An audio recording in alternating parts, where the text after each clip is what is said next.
الحمد لله نحمده ونستعينه ونستغفره ونؤمن به ونتوكل عليه ونعوذ بالله من شرور أنفسنا ومن سيئات أعمالنا. من يهده الله فلا مضل له ومن يضلله فلا هادي له، ونشهد أن لا إله إلا الله وحده لا شريك له، ونشهد أن سيدنا ومولانا محمدا عبده ورسوله. أما بعد فأعوذ بالله من الشيطان الرجيم. بسم الله الرحمن الرحيم. إنا أنزلناه في ليلة القدر وما أدراك ما ليلة القدر. ليلة القدر خير من 1000 شهر.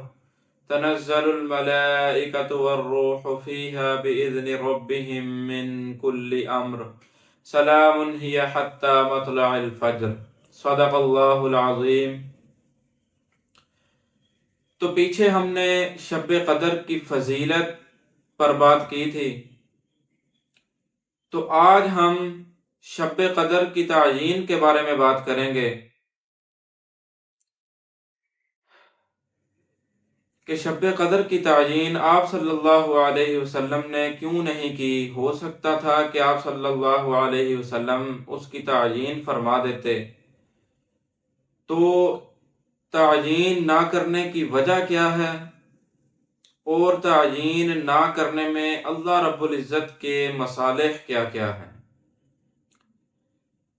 تو بخاری کی روایت ہے، حضرت عباد رضی اللہ عنہ بیان فرماتے ہیں کہ نبی کریم صلی اللہ علیہ وسلم ایک دن اس لیے باہر تشریف لائے کہ ہمیں شب قدر کی اطلاع فرما دیں، مگر دو مسلمانوں میں جھگڑا ہو رہا تھا.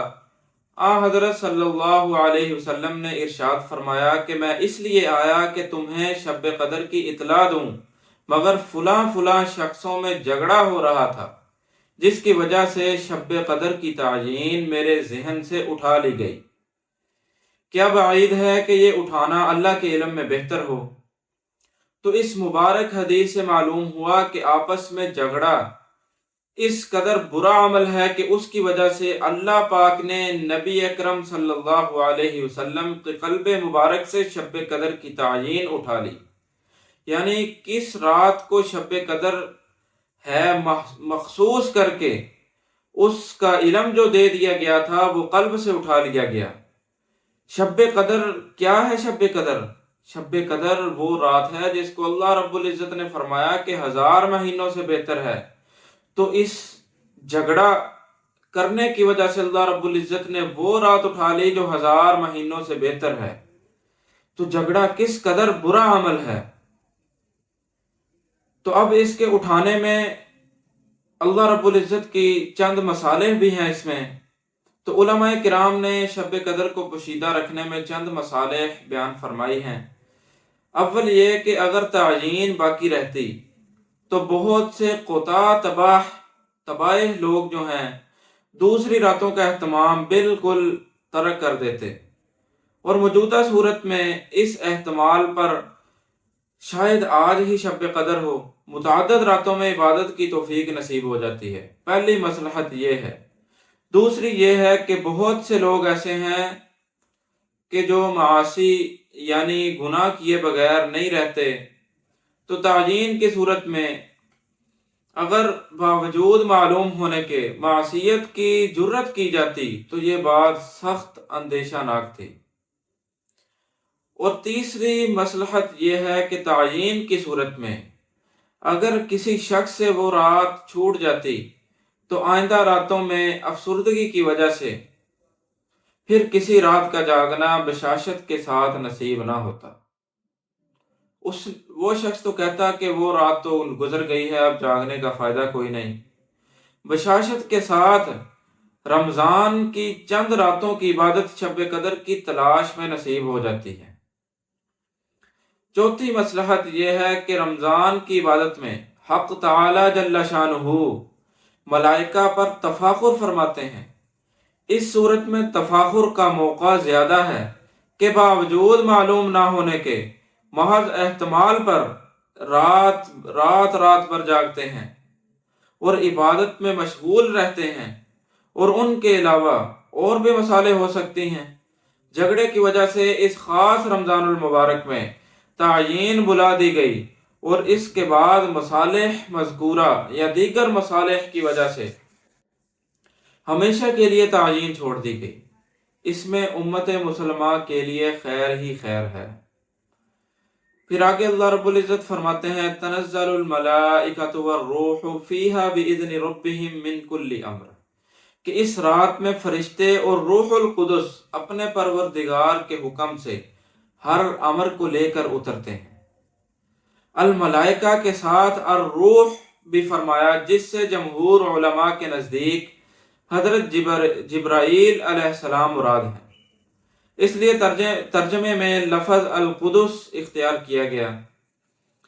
بعض حضرات نے روح کا ترجمہ رحمت بھی کیا ہے۔ من کل امر کی تفسیر کے بارے میں روح المعانی میں چند اقوال لکھے ہیں۔ ان میں سے ایک یہ ہے کہ یہ فرشتے اللہ کی طرف سے ہر طرح کی خیر و برکت لے کر نازل ہوتے ہیں۔ حضرت انس رضی اللہ عنہ سے روایت ہے کہ رسول اللہ صلی اللہ علیہ وسلم نے ارشاد فرمایا کہ جب لیلۃ القدر ہوتی ہے تو جبرائیل علیہ السلام فرشتوں کی ایک جماعت میں نازل ہوتے ہیں، اور ہر وہ بندہ جو کھڑا ہوئے یا بیٹھا ہوئے اللہ کا ذکر کر رہا ہو ان پر اللہ تعالیٰ کی رحمت بھیجتے ہیں۔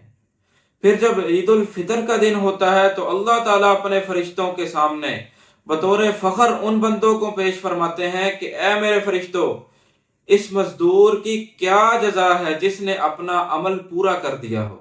فرشتے عرض کرتے ہیں کہ اے ہمارے رب، اس کی جزا یہ ہے کہ اس کا اجر پورا دے دیا جائے۔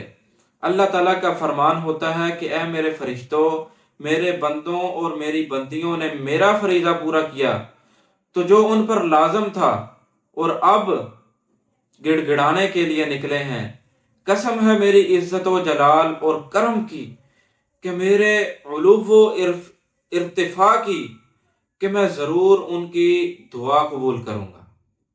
پھر بندوں کو ارشاد ہوتا ہے کہ تم کو بخش دیا اور تمہاری برائیوں کو نیکیوں سے بدل دیا، لہذا اس کے بعد عید گاہ سے بخشے بخشائے واپس ہوتے ہیں۔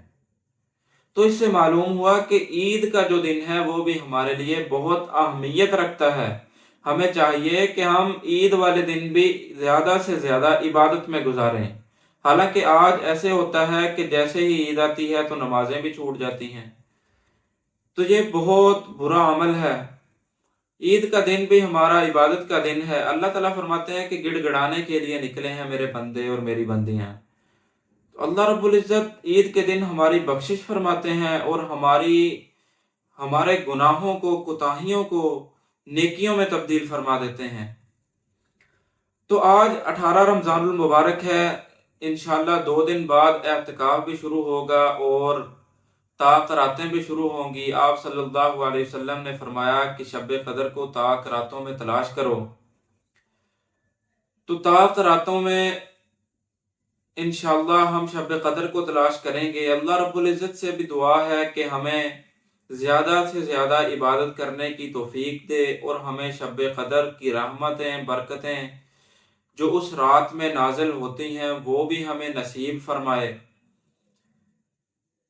تو اس حدیث سے معلوم ہوا کہ عید بھی ہمارے لیے عبادت کا دن ہے، اور یہ بھی دعا ہے اللہ رب العزت سے کہ عید والے دن بھی ہمیں زیادہ سے زیادہ عبادت کرنے کی توفیق عطا فرمائے۔